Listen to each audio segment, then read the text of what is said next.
Rumours by Freya North, read by Rosie Jones.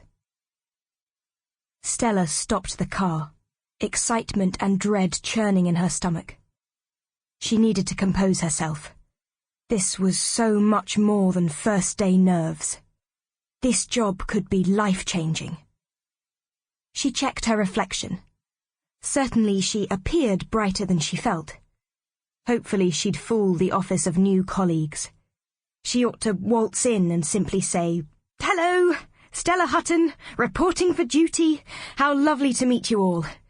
Right, where do I begin?" After all, if ever there was a new beginning, then this job was it. The first day of March, the sky startlingly naked of clouds. Stella thought it must be a good omen, sunshine, because February had been drenched and frozen. A positive nod from the universe, perhaps, to say, "It's a fresh start, Stella." My back aches, she thought. And then she wondered what on earth was being said behind it by the office personnel a few streets away. I'd certainly have something to say about it, Stella thought, if I'd been told a person like me was starting today. Apparently she has very little experience. How can you go from being an art teacher to an estate agent? I don't think she was an art teacher. I heard she owned a gallery and it went bust. How'd you go from paintings to property? Well, it's all sales, isn't it? She did work experience here during the summers when she was at college. Well, obviously that's how she got this job. Her father is brother to the chairman, Hutton Senior. Dear God, you three, you've never met the woman. Jeff looked up at Belinda, Jill, and Steve. Every day they gossiped the air into an oppressive cloy around him, mostly about Z-list celebrities. But not today. There'd always been only 4 agents working here at the Hertford branch of Elmfield Estates, excluding Douglas Hutton Jr., the managing director. With this new person, it meant 5. And as he was the eldest and his sales were down, he wondered if she was being brought in to edge him out. It was certainly the most exciting thing to happen since Douglas Hutton Jr. sold Ribstock Place for over the asking price last spring. A year, therefore, with little selling, little coming on, prices falling and commission being squeezed lower than ever.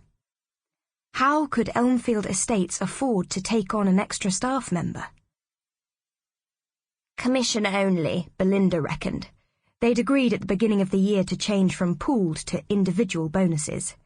"She'd better bloody well be given only the one-bedders," said Jill. Steve was on the up.